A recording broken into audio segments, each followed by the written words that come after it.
back over 10 years ago.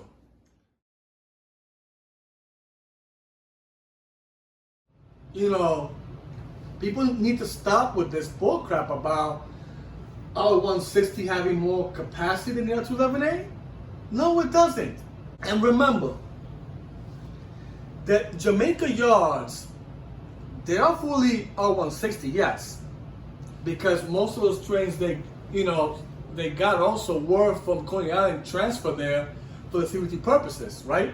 Back in 2020 and 2021 with the G as well for Crosstown and Curver Line, which of course those lines they're working on CBT as well, right?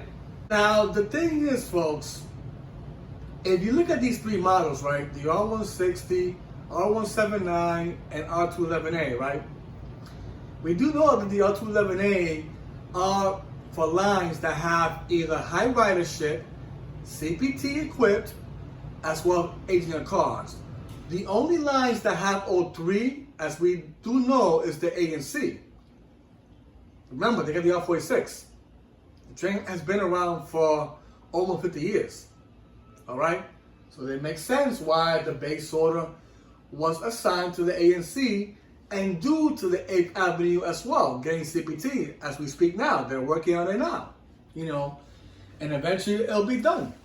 Now, the E and F line, and the R itself, which we do know they have R160. The reason why they have R160, like I mentioned, is because of the CPT.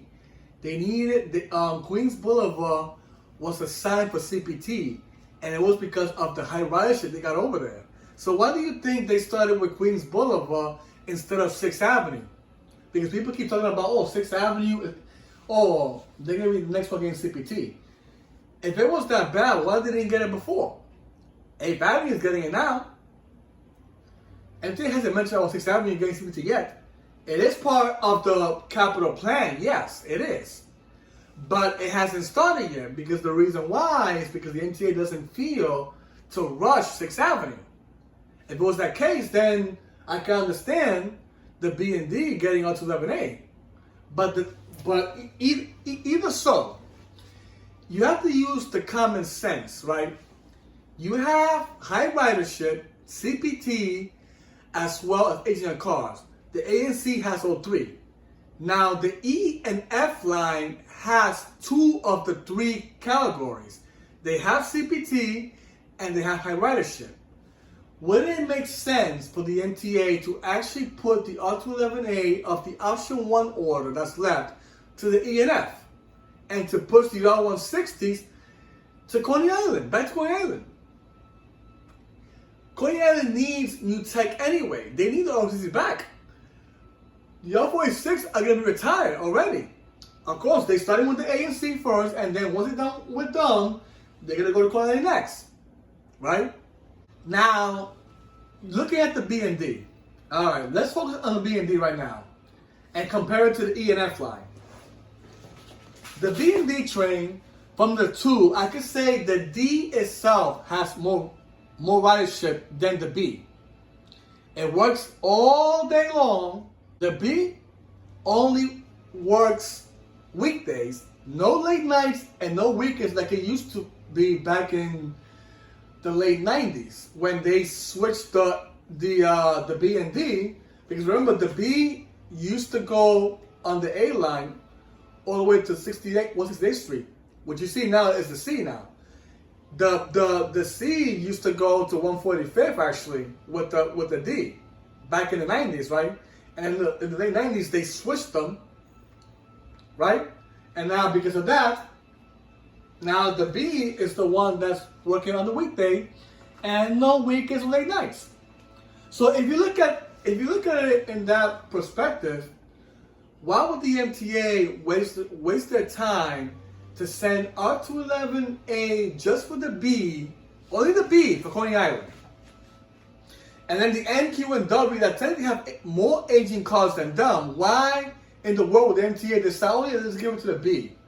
Because it goes hand to hand with the D. No, it doesn't. No. I'm going to tell you why. Because remember, the B itself only time that is busy is mostly in the rush hour time when it helps the D to go to the Bronx. When it passes 145th Street. Right? And even so with that, it still works on the weekday anyway. No weekends at all, late nights. Don't really matter. If it's useful in rush hour, the D train has had those R68s since the 80s, folks. Okay, they had it much longer than what the B in general. Because the D, I can understand the D train getting on 211A due to its high ridership and so aging of cars. I mean, because they had those R68s for a long time anyway. They had them for many years. I could say you're talking about from the 80s. They've been with them for like over 30 years now. I mean, I could say compared to the D, the B, because the B received them back in 2007, I believe, when the N train and the NQ and W had to release their R68s, R68A. They sent them to the B. The reason why, because the B is in Coney Island yards just like them too. So it makes sense to do a transfer easy. Give it to the B. So far the B has been getting hand-me-down trains, which means that they're gonna get the R160 also as a hand-me-down. It makes perfect sense. The B doesn't need a new technology train. It's waste of money. The only way they'll get it is if for some reason they'll extend their service to the weekends too to help the C train. Because right now the C is the one that's working on the weekends. Doesn't do late nights, but it still works on weekends too. Same thing with the R train. I mean, come on. Why wouldn't the MTA put R211A to the ENF? The ENF has the criteria. They have 2 out of 3 dimension. High ridership and CPT. They have 2. That's important enough already. And I guarantee you that's going to happen. Think about it. Why would the MTA keep putting production costs on the A to Queens Boulevard for testing? Yes, they're doing it for CPT. But they're also doing it to see how well it does in Queens Boulevard too also at the same time. Just because they are being tested for CPT only doesn't mean that the MTA might decide to just put them there too, also for the E and F and possibly the R train too. It makes sense. The F train is the second longest route in the MTA when it comes to the subway system. And it's close to the A. The A is number 1. The F is number 2. Why wouldn't they put the R211A on the F? It makes perfect sense. It does. That's the people. You gotta understand, man. You look at these 3 models itself. It makes sense for the E and F to receive the option 1 order. Because remember, this option 2 also that's going to be approved eventually once the option 1 order does well. And then those extra cars, where they're going to go? I mean, you got to understand, folks. We have to use common sense when it comes to these train assignments. Okay? The A train and C, we know for sure is confirmed that they're going to have R211A. It's obvious. I mean, look at the A train already started with it. The C's going to be next. They got R211T and they're going to get R211A too also. Now, next to the A and C, I could say the D train will be next. And the reason why I'm saying that is because the D train has R68s that will be transferred to Coney Island to knock out those R46s, right? That's the whole point of it, right? Or they get R160.